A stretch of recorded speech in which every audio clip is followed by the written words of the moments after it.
Hello அஸ்ஸலாமு அலைக்கும். எல்லோரும் எப்படி இருக்கீங்க? நான் ஹெச்ஆர் சமையல். இப்போ முட்டை சேமியா எப்படி செய்யுதுன்னு பார்க்கலாங்க. அதுக்கு கடாயில் ஒரு 2 ஸ்பூன் எண்ணெய் ஊற்றி காஞ்சிருச்சு. எண்ணெய் காஞ்சதுக்கப்புறம் மசாலாலாம் கரம் மசாலா எடுத்து வச்சுருக்கேன். பட்டை 2 பட்டை, கிராம்பு, ஏலக்காய், சும்மா ஒரு 1/2 ஸ்பூன் சோம்பு எல்லாம் போட்டு தாளிச்சிடலாம். தாளிச்சதுக்கப்புறம்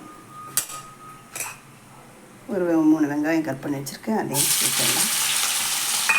ஒரு 3 வெங்காயம், 2 பச்சை மிளகா போட்டு எண்ணெயில் நல்லா வதக்கி விட்டுடலாம். வெங்காயம் நல்லா பொன்னிறமாக வதங்கிடுச்சுங்க. ரொம்ப ப்ரௌன் ஆகணும்னு இல்லை, நல்லா கோல்டு ஒரு கண்ணாடி பார்த்து வதங்கினா போதும். சின்னதாக ஒரே ஒரு தக்காளி கட் பண்ணி வச்சுட்டு அதையும் சேர்த்துடலாம். போட்டு அதையும் கொஞ்சம் எண்ணெயில் வதங்க வைக்கலாம். இந்த முட்டை சேமியாவுக்கு ஒரு 2 வெங்காயம் எக்ஸ்ட்ரா போட்டால் தாங்க நல்லாயிருக்கும். ஒரு பேக்கெட் சேமியாவுக்கு 2 முட்டை. நான் இப்போ கம்மியாக தான் எடுத்திருக்கேன். 1/2 பேக்கெட்டுக்கு தான் சேமியா ஒரு 3/4 பேக்கெட் எடுத்திருக்கேன். ஒரு பேக்கெட்டுக்கு 3 முட்டை போட்டாலும் நல்லாயிருக்கும். சேமியா வேக வச்சு வடித்து எடுத்து வச்சுருக்கேங்க. என் தக்காளி வதங்கட்டும் பார்த்துக்கலாம். அதுக்குள்ளே சேமியாலாம் ரெடி பண்ணி வச்சாச்சு. இப்போ வெங்காயம் தக்காளி நல்லா வதங்கிடுச்சுங்க. வதங்கினோடனே 2 முட்டை உடச்சி ஊற்றிருக்கேன் நான். அதை லேட்டாக அப்படி வதக்கி விட்டுடலாம். ரொம்ப போட்டு கிண்ட வேண்டாம், சும்மா கொஞ்சம் வதக்கி விட்டு வேகட்டும். கூடவே இஞ்சி பூண்டு பேஸ்ட்டு சும்மா கொஞ்சம் ஒரு 1/4 ஸ்பூன், நிறைய போடக்கூடாது, சும்மா ஒரு 1/4 ஸ்பூன் அளவுக்கு போதும். மஞ்சள்தூள் ஒரு 1/2 ஸ்பூன். ஏற்கனவே நம்ம பச்சை மிளகா 2 போட்டிருக்கோம், அதனால் சேமியாவுக்கு தகுந்த மாதிரி நம்ம காரம் போட்டுக்கலாம். ஒரு 1/2 ஸ்பூன் இது மிளகுத்தூள் போட்டுக்குவேன். ஒரு 1/2 ஸ்பூன் மிளகாய்த்தூள். தேவையான அளவு சால்ட்டு போட்டு நல்லா எண்ணெயில் வதக்கி விட்டுடலாம். இந்த முட்டை வெங்காயம் தக்காளிலாம் நல்லா மிக்ஸ் ஆகணும். சேமியா வேக வச்சு வடித்து எடுத்து வச்சுருக்கோங்க.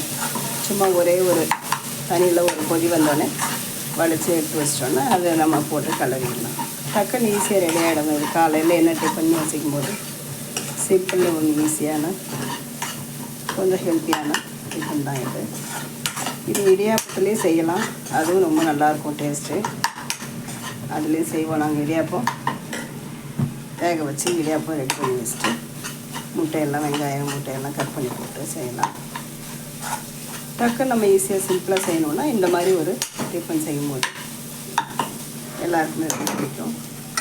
ஈஸியாகவும் செஞ்சிடலாம். இது முட்டை நல்லா வெங்காயத்தோடு வதங்கிடுச்சு. இப்போ சேமியா போட்டு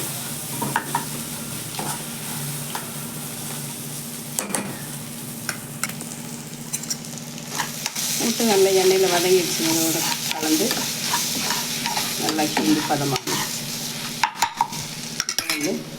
சேமியா எடுத்து போட்டுருவோம். நான் ஒரு 1/2 பேக்கெட் சேமியாலாம் போட்டிருக்கேன். நல்லா 2 முட்டை தான். நீங்கள் ஒரு பேக்கெட் போட்டிங்கன்னா அதுக்கு தகுந்த மாதிரி 1/2 பேக்கெட்டுக்கு கொஞ்சம் எக்ஸ்ட்ரா போட்டிருக்கேன். நீங்கள் ஒரு பேக்கெட்டுக்கு 3 முட்டை சரியாக இருக்கும். போட்டு நல்லா கலந்து விட்டுருலாம். சேமியா போட்டு நல்லா கிளறி விட்டுக்கலாங்க. கிளறி விட்டு உப்பெல்லாம் செக் பண்ணிவிட்டு ஒரு 5-10 நிமிஷம் அப்படியே கொஞ்சம் மூடி வச்சுருங்க. ஸ்லோ ஃப்ளேமில்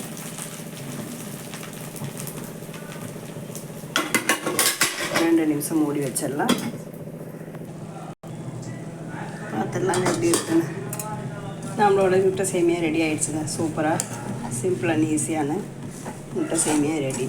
எல்லாருக்குமே ரொம்ப பிடிக்கும். இது சும்மா அப்படியே சூடாக எதுவுமே தொட்டுக்க எதுவும் இல்லாமல் வெறும் இதுவே சாப்பிட்டுக்கலாம். சூடாக நல்லாயிருக்கும். காலையில் சிம்பிள் அண்ட் ஈஸியாக ஒரு ஹெல்த்தியான டிஃபன். நீங்களும் இதே மாதிரி செஞ்சு பார்த்துட்டு எப்படி இருக்குதுன்னு சொல்லுங்கள். பிடிச்சிருந்தா லைக் பண்ணி ஷேர் பண்ணுங்கள். மறக்காமல் நம்ம சேனலை சப்ஸ்கிரைப் பண்ணிங்க.